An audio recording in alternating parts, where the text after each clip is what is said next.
хүндэт говийн бүсийн ард иргэд улсын хурлын газрын гишүүд, аймаг орон нутгийн удирдлагууд, иргэдийн хурлын эрхэм төлөөлөгчид, говийн бүс нутгийн анх дугаар чуулганд оролцож байгаа эрхэм хувийн бишил за төрийн байгууллагын та бүхэндээ энэ өдрийн мэндийг дэвшүүлье.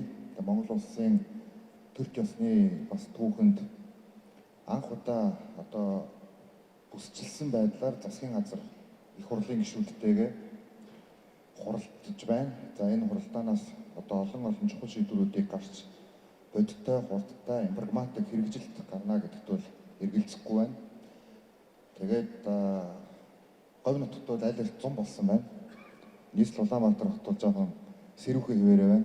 Тэгээд бүгдэнд нь сайн бүхнийг хүсэн өрөөё. Өмнгийн говь, дорны говь, дунд говь, Гав Сүмбэр аймагуд 20 дугаар зууны ихэнх үе хүртэл Түшээд хаан, Сэцэн хаан аймаг, Сайн Ноён хаан аймаг, Их Шавийн аймаг зэрэг халахын 4 ханд бас шашны төв нэгжүүдэд харьяалагдж байсан ийм түүхтэй. За зөвхөн энэ түүхээс бид нар говийн бүс нутаг бол зөвхөн уул уурхайн бүс биш. Аялал жуулчлалын, ногоон эрчим хүчний маш их тийм том давуу талтай гэдэг нь бол харагдаж байгаа. Ингээд бид нэр хамтдаа говийн бүсийн хөгжлийн талаар товч танилцуулгаар эхлэе. За миний ардаас бас манай шадар сайдууд за мөн бүсчилсэн хөгжлийн чиглэлээр олон жил судалгааны ажил хийсэн эрхэм судлаачид маань бас тодорхой илтгэлүүдийг тавина. За өнөөдрийн гол зорилго бол бид нар ойлголтоо нэгтгэх, хандлага нэгтгэх нь хамгийн чухал зорилго байгаа гэдгийг хэлье. За юуны өмнө бид олон улсын нөхцөл байдал аль ч улсад бол туйлын хамааралтай. Монгол улс бол дэлхийн өөрөө нэг л хэсэг. Тийм учраас дотоодын асуудлаа бол бид нэр хилцэж ярилцаад шийдвэрлэж болно.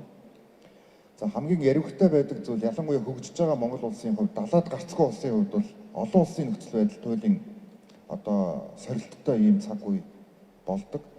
За бид цар тахлыг дамжиж, за мөн Орос Украины дайны нөхцөл байдал, за ингээд тарифын худалдааны дайны үе цаг үед бид нэр хамтдаа ажиллаж байгаа ийм түүхэн хугацаа давхцаж байна. За энэ бүх нөхцөл байдал явсаар дэлхийд бол ийм шинэ дэг журам тогтохно гэдэг ийм нөхцөл байдал руу явж байна. Дэлхийн 2 дугаар дайн болж дэлхийн 2 дугаар дайнд холбоотнууд ялж нэгдсэн үндэсний байгууллага төвтэй ийм одоогийн бидний амьдарч байгаа ийм олон улсын дэг журмыг үндсэндээ ялтын гэрээгээр баталгаажуулж, за тэр дунд Монгол улс ч гэсэн тусгаар тогтнолоо бас баталгаажуулсан ийм цаг үе байсан. За энэ цаг үе өнгөрч дэлхийн илүү тийм олон туйлтай G7-гийн эсрэг E7 буюу ийм том хүчний блокууд өөрчлөгдсөн ийм нөхцөл байдалтай. За нэгдсэн үндэсний байгууллагууд ч гэсэн дотор байгаа улс орнуудын хүчний блокийг хэрхэн зохицуулах вэ гэдэг нь энэ цаг үеийн хамгийн томоохон сорилт болсон ийм цаг хугацаанд бол бид амьдарч байна. За сүүлийн 2-3 сарын хугацаанд бол худалдааны том дайн өрнөж бид бүхэн бүгдээрээ мэдээллийг авч байгаа. Бүгд найрамдах Хятад улс, Америкийн нэгдсэн улс хоорондоо томоохон ийм тарифын өөрчлөлтүүдийг тавьсан. За энэ нь манай нүүрс болон зарим түүхийн эдийн бүтээгдэхүүнүүд бас сөрөг нөлөөлж байгаа ийм цаг үе. За гэхдээ аливаа сорилт бол хоёр талтай байдаг. Жишээлбэл ковид бол биднэрт бомбын бодлогыг илүү ойлгох ийм давуу талыг өгчээсэн. За Орос Украины дайны үед бид нар түл шатхуунаа өөрсдөө үйлдвэрлэхгүй болохгүй манай зэрэг ийм олон асуудлыг үндэсний хэмжээнд бид нар хоорондоо ярилцаж шийдвэрлэж байсан. За энэ тарифтай байгаа нөхцөл байдал бол бид нар эдийн засаг илүү олон тулгууртай байх. Зөвхөн түүхий давмгаас уул уурхайн бүтээгдэхүүнээс хэд хамааралтай байх бол өөрөө сорилттой юм гэдэг энэ агуулгыг бол бас биднэрт илүү сануулж байгаагаараа мэдээж бэрхшээлтэй. Гэхдээ хоёр талтай ийм нөхцөл байдал бол үүсэж байна гэдгийг та бүхэндээ бас хэлье. Тэгээд засгийн газрын тавьж байгаа бодлого зорилт за манай ган төмөр дарга, за дойрчхан дарга бид нар ч гэсэн ярьж байгаа зүйл бол юу вэ гэхээр тодорхойгүй байх тусам бид нар илүү тодорхой байх хэрэгтэй. За ингэж бид нар энэ тодорхойгүй дэлхийд тодорхой байх стратегиар даван гарах юмаа гэдэг ийм агуулгаар одоо хамтарсан засгийн газар ажиллаж байгаа гэдгийг та бүхэндээ хэлье. За дэлхийн ийм нөхцөл байдал ер нь үүсэх нь бол тодорхой байсан. За энийг манай аюулгүй байдлын судлаачид, за манай үндэсний аюулгүй байдлын зөвлөлийнхэн, за тухайн үеийн одоо манай үндэсний хөгжлийн газар, одоогийн эдийн засгийн яамныхан манай эрдэмтэн судлаачид сануулсаар л байсан. Ингээд бид 2019 онд ер нь 30 жилээ дүгнэе. Шинэ 30 жилийг багцаар нь төсөөлье. За ингээд улс төрийн намууд хоорондоо бас зөвлөдөж дүгнэе гэдэг. Ингээд 560 орчим салангат бодлогын баримтчдыг нэгтгээд нэг бодлого болгосон. За ингээд 2019 онд үндсэн хуулийн нэмэлт өөрчлөлт хийгдсэн. За засгийн газрын дундаж нас хэд тогтворгүй буюу 1.5 жилийн настай байна гэдэг дүгнэлтийг тухайн үед ярьжсэн. Үүнээсээ болоод сонгуулийн цикл донд хэтэрхий их улс төрчил байна. Намууд одоо илүү их тийм талцсан хуваагдсанараа том төслүүд гацхад нөлөөлж байна. Дотоодын нийт бүтээгдэхүүн эдийн засгаар хэлэхгүй нэг одоо орон зайн дээр хэд удлаа. Олон улсад хөрөнгө оруулалтын орчин ойлгомжгүй байна.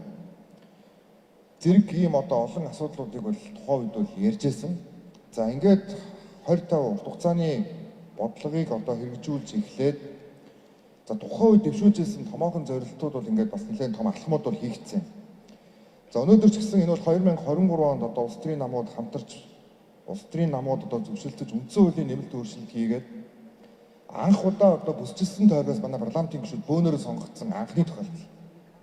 Урд нь бол бид нар говийн бүсүүд аймагаараа тусдаа төлөвлөдөг байсан.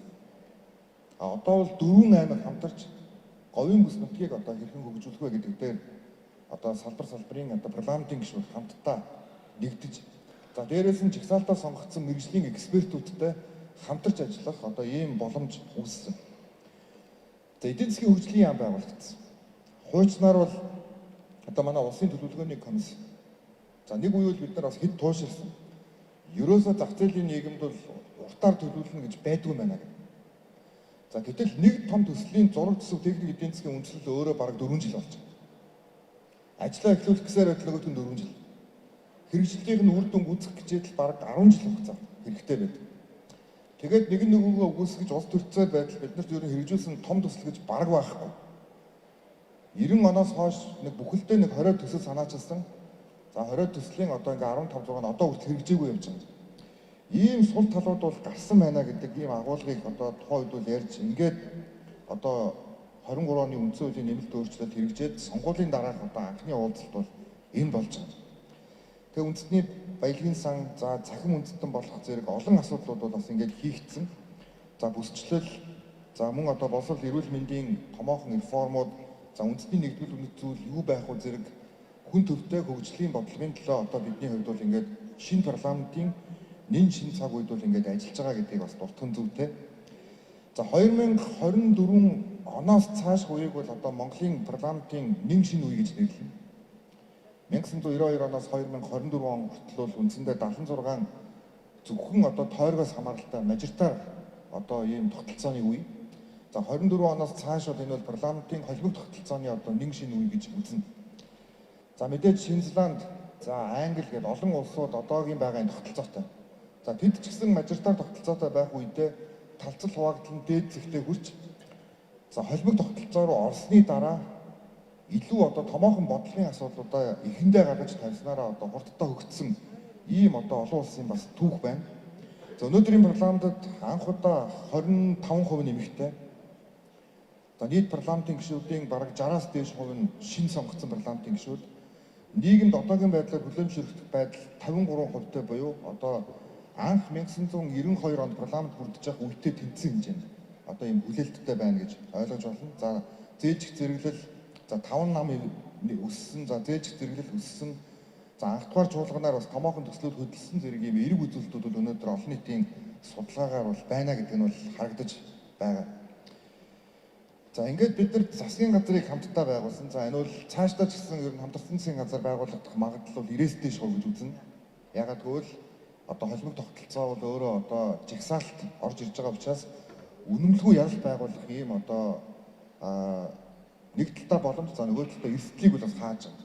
Тийм учраас цаашдаа ч гэсэн намуудын мөрийн хөтөлбөрүүд ер нь төслөг илүү аргачлал талдаараа мэтгэлцсэн. Намуудын мөрийн хөтөлбөрөөс илүү эрдэмтэн судлаачдын үг илүү хүчтэй болох. Ийм тогтолцоо бол өөрөө холбогдох тогтолцоо. За холбогдох тогтолцоонд цаашдаа илүү эрдэмтэн судлаачдын төлөөлөл илүү бас орж олон жилийн хугацаанд судлагдсан зүйлийг яаж бодит төрийн ажил болох вэ гэдэг бол сонгуулийн холбогдох тогтолцоо. Ингээд бид хурдтай хөгжлийн төлөөх зориг хэмээх одоо мөрийн хөтөлбөрийг дэвшүүлж гатсан байгаа 14 мега төслийн ажил хэрэг болгоё. Энэ бол өөрөө одоо улс оронд шинэ төслүүдийг хэрэгжүүлэх илүү ихтгэл найдвар болно гэж хандтаа үзсэн. За ингээд гашуун сухад ганц мод шивээ хүрэн ханги мандлаас эхлээд за экспортын хүчин чадлыг нэмэгдүүлэх, дотоодын үйлдвэрлэлийг нэмэгдүүлж импортыг орлох, эрчим хүчний одоо нийлүүлэлтийг нэмэгдүүлэх, за мөн нийгмийн дэд бүтц болон технологи сайжруулах ийм 14 мега төслийг одоо засгийн газар бол ихэнд нь тавина гэдэг байдлаар ирмэлсэн. За би өнөөдөр бас бэлгшээж байна. Ягаад гэвэл засгийн газар гашуун сухад ганц мод хил холболтын одоо төмөр замыг нөгөөдөр одоо газар шорооныхын ажлыг эхлүүлэх гэж байна. 2 сарын 14-нд бид одоо бүгд найрамд дотор улсын засгийн газартаа Монгол улсын засгийн газар гэрээнд гарын үсэг зурж ирсэн бол 5 сарын 14-нд буюу яг 3 сарын дараа газар шорооны ажлыг эхлүүлэх гэж байна. Энэ бол замын үдээс хойш 70 жилийн дараа хийгдэж байгаа манай 2 дахь экспортын одоо том төмөр зам нөгөөдөр эхлэх гэж байна. Говийн бүс нутгийн одоо чуулга уулзалт энэ анхдугаар чуулгантай бол давхцаж байна. Тийм учраас энэ бол говийн бүс манлайлж байгаа. Говийн бүсээс сонгогдсон нийт парламентын гишүүдтэй за мөн одоо хөгжлийн томоохон төслүүдийг хөтлөхийг ард түмнээрээ одоо дэмцээр ирсэн. Хэдийгээр газар нутгийн байгаль экологийн олон асуудлууд байгаа ч гэсэн улс орны хөгжлийн бодлогыг ихэнд одоо орон нутгийнхаа бодлогоос илүү ихэнд тавьсаар ирсэн. Нийт говьчууд говийн бүс нутгийн та бүхэндээ бас 14 мега төслийн эхний төсөл бодит ажил болж газар шорооны ажил эхэлж байгаа. Энэ одоо түүхэн өдрийн мэндийг хүргье гэж бодож байна.